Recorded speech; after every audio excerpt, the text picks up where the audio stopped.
Cool. Well, Rich, thank you for taking a minute out. Looking forward to getting into your story. I appreciate it. Yeah. So let's begin our journey with this. When we look at the calendar now, we're in mid March. 6 years ago, this pandemic was changing our lives, our world. How did you get through that era, and how has it changed the way that you operate, live, and work today? It's a great question. So the pandemic actually was really good for one of my businesses and really bad for another. At the time, we had an event business that we were doing photo booth rentals for for weddings and birthday parties and stuff like that, and essentially shut that business down completely.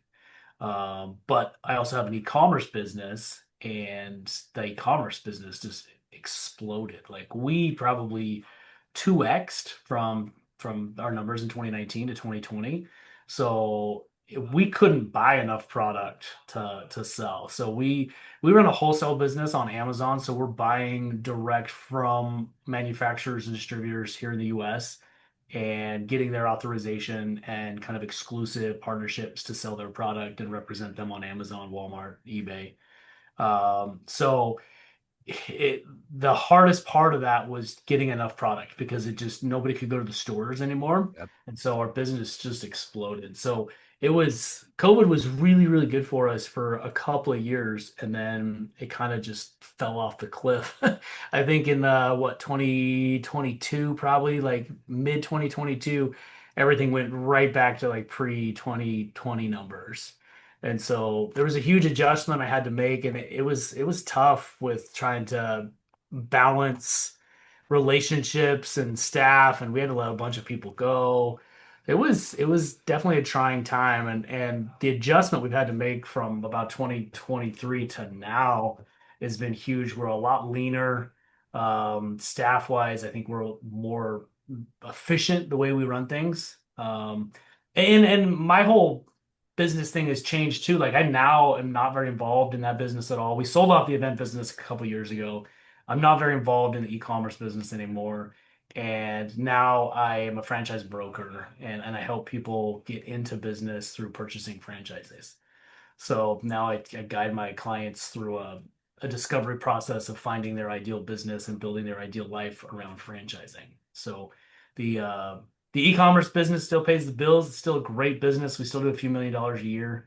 But now my office manager runs the show there. I've fully automated it so I can focus on helping people get into business through smart franchising. So one of the early first jobs I ever had was at a McDonald's, and I remember the owner came in, and I was like, at that point, I didn't realize how franchising and all that was. I was like, oh my God, this guy owns McDonald's. Wow. And they're like, no, it's a franchising concept, and they were trying to explain it to me. There's a lot of kids that don't understand that. So if I was to put you in front of a bunch of 13-year-olds at career day, and they wanted to know what you do for a living, Mhm. how do you explain your day job to those kids? Great question.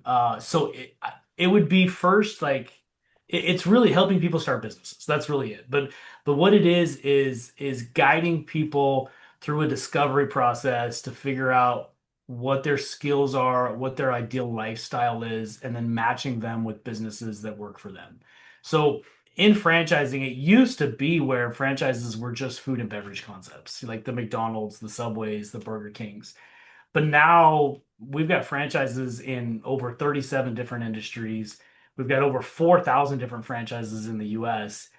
And really, what a franchise is someone who's ran a successful business, who's built like a playbook, standing operating, or I'm sorry, standard operating procedures, support, marketing, has all of that figured out in their market, and launched it very successfully there, and now has come up with a way to replicate it into other markets and provide the support and training so that people can skip the whole trial and error, that first 2 to 5 years of figuring out how to run that business.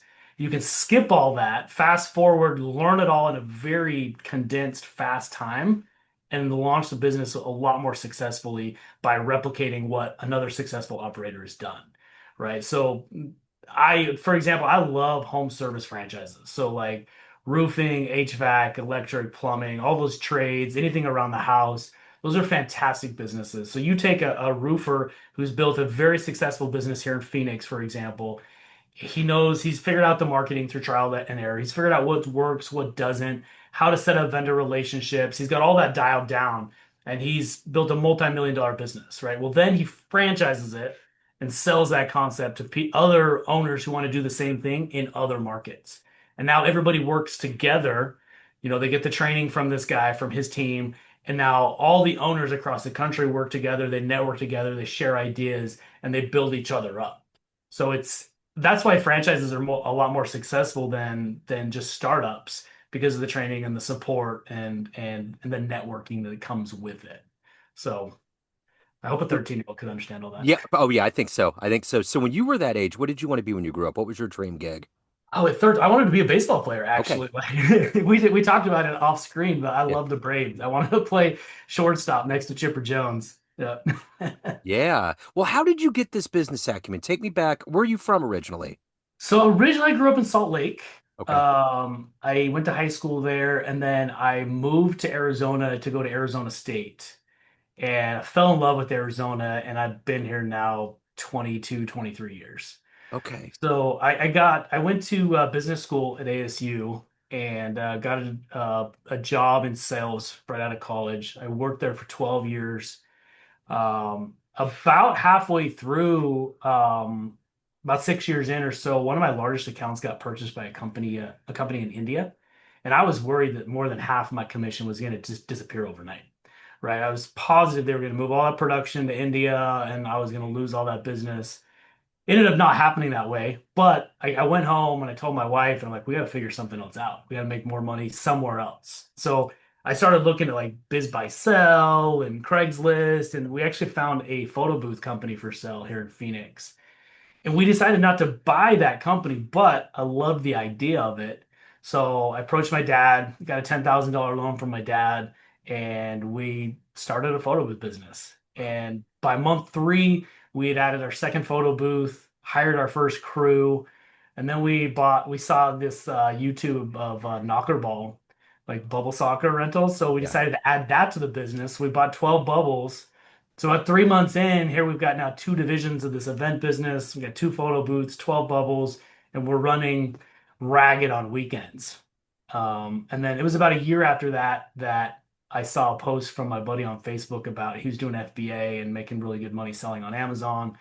And I didn't even know that Amazon had third-party sellers at the time. I reached out to him to kind of figure out what that was, and then decided to launch our e-commerce business. Wow. So it took about 3 years of building those two businesses on the side to where that income replaced my income at my job. And so at that point, I quit my job and we went all in on the businesses. And I've been self-employed now for about 8 years Wow. and love it. Love it. We sold the event business about 2.5 years ago, I think now. Okay. So I wanted my weekends back. We got three daughters now. Yeah. So I wanted my weekends back. I wanted to kind of create a life that didn't require me to work all the time. Yeah. And then kind of jumped in. I did some coaching and consulting in the Amazon e-commerce space for a few years, and that morphed into the franchise consulting brokering now. So who's been that inspirational force for you, personally or business wise, that's allowed you to get to this place of independence, of making an impact and finding your real footing professionally? I've had a couple of influences or mentors along the way. The first in the e-commerce space is a gentleman named Jim Cockrum, who runs a pretty large e-commerce community. And as I was initially having some success in the space, I just made a post on Facebook in his group, and he reached out to me and kind of took me under his wing and helped brought me in to be a coach within his organization, and I've really learned a lot from him over the years. I also connected with another gentleman when I was renting cars out on Turo for a while, who was kind of an influencer in the space. And my connection through him is actually how I became a franchise broker. So he's the president of the brokerage I'm a part of. And he's also been, really, really good influence on that side of the consulting and stuff. So he's got this integrity first approach, just a big heart for helping people. And both of them are very, very similar personalities that have really helped me along the way.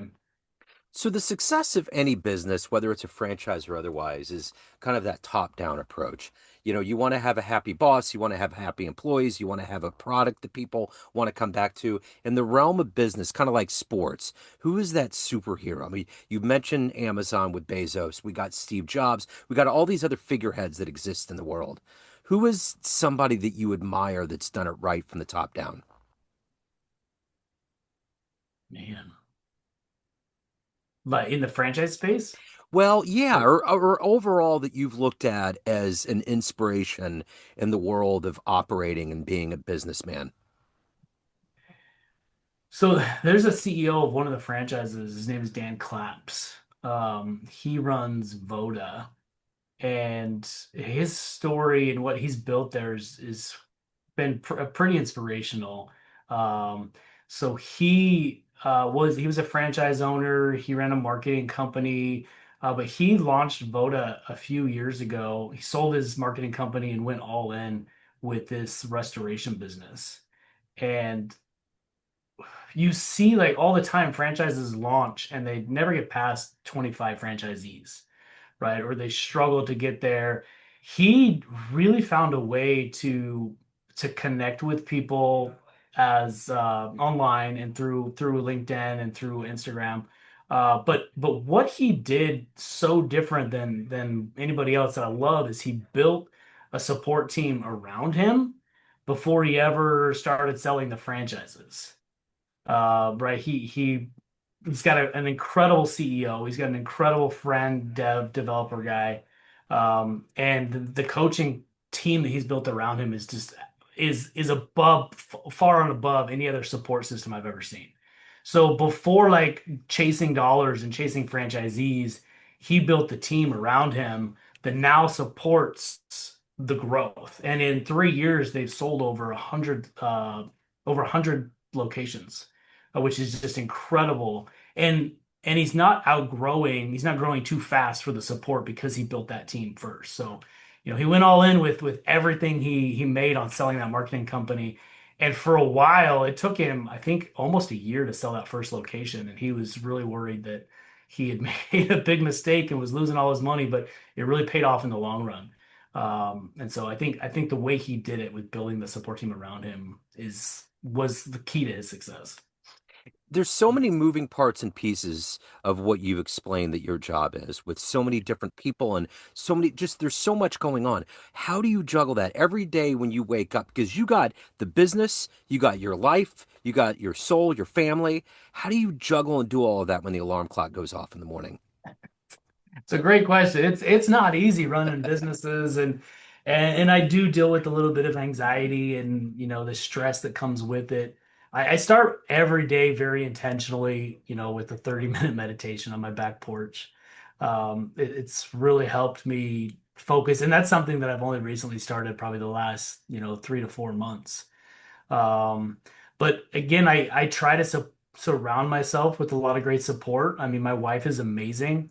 She helped build the e-commerce business. She's not involved in it anymore. She's, a TikTok influencer of her own right, does incredible with like TikTok Shop. Um, but the support I have from her is just incredible. My e-commerce business, my office manager is amazing. I don't have to worry about the e-commerce business. I'm here at the office every day. I run my brokerage out of our warehouse, so I'm here if he needs me. But my sole focus now is learning everything I can about these franchises, learn which ones have the best support, which ones have the best systems, the best performers, so that I know how and what to show my clients. I represent over 500 different franchises, Wow. and in the franchise space, there's a lot of garbage, right? There's a lot of systems that are not great. And so I make it a priority to learn the ones that are great so that my clients have the best possibility of success, right? Like, I find it extremely rewarding when I get a call a year and a half after they purchased a franchise to tell me how well they're doing and to thank me for introducing them to that concept. The last thing I want is that phone call telling me that they're out of business and they're they're mad. I should have showed them something else. They lost their life savings. I don't want that call. But I find it incredibly rewarding when I get that call that they're very happy with it. So I do everything I can up front to to learn about the franchises, but then also like discover who that person is and what lifestyle they want to create to know which business to show them, whether it's semi-passive or owner operator or whatnot. So if you had a dream tonight, ran to that young version of you going to ASU, the world's in front of you, and you could show them a 60-second highlight reel of the life you've lived so far, would they believe that your life turned out this way?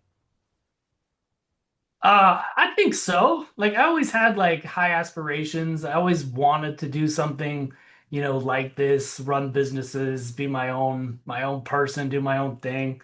I don't think I'd be surprised. I think I'd be pretty proud of where I've come though.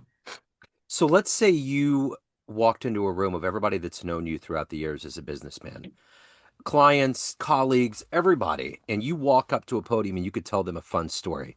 Maybe your favorite sporting experience, your first concert, jumping out of an airplane, a magical place you traveled to, outrunning a bear, a fun story that would throw a little bit more humanity on you. What story would you tell that room? What fun story? Man, I didn't come prepared for that question at Oh all. no. Let's see a fun story. Man, one thing that stands out, I love to travel with my wife and our friends. I think one of the highlights, and it's been a few years. They've since started having kids, so we don't travel with them as much. But our friends Dan and Kristen, we used to do a lot of trips with them. We took this trip to it was a cruise, Mediterranean cruise, and one of the stops was Rome, and we made it a point to be the first one off the boat and we speed dated Rome. We tried to hit every single thing in a day. And like legit, like it's so funny because my buddy, he's like 6'6", super tall, and we're in Rome and he's like this tall above everybody else, so he can see the crowds and he knows where to take us. And but we seriously saw everything we could in Rome in a single day, to the point where like we even got back to the boat late, and so if you can imagine these four adults literally running to the boat so that it doesn't leave us, we send our buddy up ahead and he's legit sprinting to the cruise ship to to make sure that they stop and let us on. So yeah, just stuff like that. I love traveling. I love seeing the world with friends and people that mean a lot to me. And that's probably one of the big highlights is seeing the Europe with some friends. So I had a pen pal in high school, and she lived in Castle Firenze. She was south of Florence. And I went there and I took a train to Rome while I was there unexpectedly. And it was just like this was calling card, paper film. This was 2000. This was before all this advent. And I remember I got there and I feel like if I was reincarnated, Rome has somewhere to do with it. It was such a wondrous place. Absolutely loved it. And I remember when I got there, it was early in the afternoon, but I'm like, I'm going to tear it up just like what you did. I'm going to get out here and I'm going to do it. And it got dark and I got lost and I didn't know Italian well and I had to find my way. And I remember when I was by St. Peter's Square. When I got there, I was staying in a hotel that had like 9 skeleton keys. When I finally got back to the hotel, I literally kissed the building. I was so happy to be back. Because it's one of those things when you're in a foreign place, and I was getting into Mhm. some areas that were a little bit like, I don't know what's going on. But anyway, Yeah, Rome has like by day and then by night, it is completely two different entities. yeah. I love that place. It's Totally it's a love it. lot of fun. Yeah, Yeah. and my our friend Kristen, she's not afraid to talk to anybody. So like we'd ever get lost or we'd have questions, like she doesn't even speak the language and she's talking to everybody. It's a good time out Yeah, there. absolutely it is. So let me ask you this. Of everything that you've done, everything that you've overcome and the successes and everything, what are you the proudest of? Man, oddly enough, my kids. Yeah. I've got three daughters, and they are amazing human beings. Yeah. Um, so at 16, getting emotional. So they're 16, they're 13, and 10, all girls, and just incredible humans. Yeah. They're very caring. They love each other. They love their mom. They've got an incredible relationship with their mom, and and myself as well. And I just find, just the evenings standing around the counter talking to them is the highlights of my life. So I know a lot of people struggle with unruly teens or crazy kids. My kids are amazing. They're not like that. And so I think my wife and I have been very intentional of developing strong relationships with our kids and making sure they all get one-on-one time every single day with both of us. And I know they would tell me anything, they would tell my wife anything. So my relationship with my kids is probably the thing I'm most proud of. You're 100% girl dad then. Absolutely, 100. I grew up with six brothers, Oh, wow. and I have three daughters. Yeah, so Man, complete 180.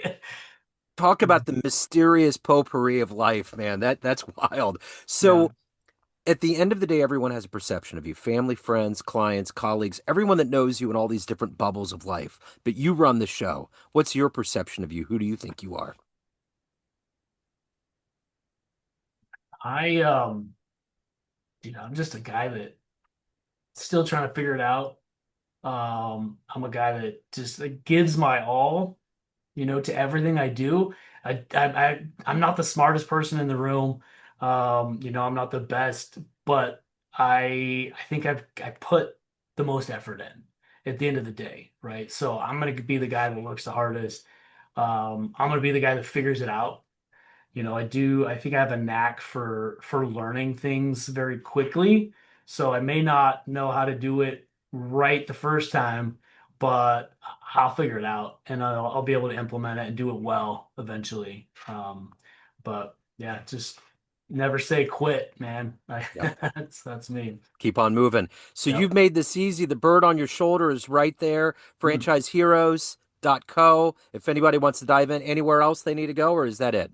FranchiseHeroes.co is probably the best place. I do have an email address that doesn't line up with that because of the brokerage I belong to. So you can reach out to me at rich@quantumfranchisegroup.com as Okay. well. I'm all over LinkedIn and my service is 100% free. I don't charge for the consulting and coaching I do in the franchise space. Franchisors pay me on the back end, much like a real estate agent. So whether it takes us 2 months, 2 years to find that right business, I never charge you anything for working with me. So I think I think it's smart to work with a franchise broker because we spend a lot of time and effort learning about the franchises versus you just chasing a brand, you just doing Google searches and trying to figure it out. I'm glad you explained it that way with real estate because I think a lot of people can understand that. That's the perfect way of putting it. This has been wonderful, Rich. So great to meet you, sir. Thank you for taking a minute out. Best of luck with everything. I appreciate it. Thanks for your time, Joe. Yep.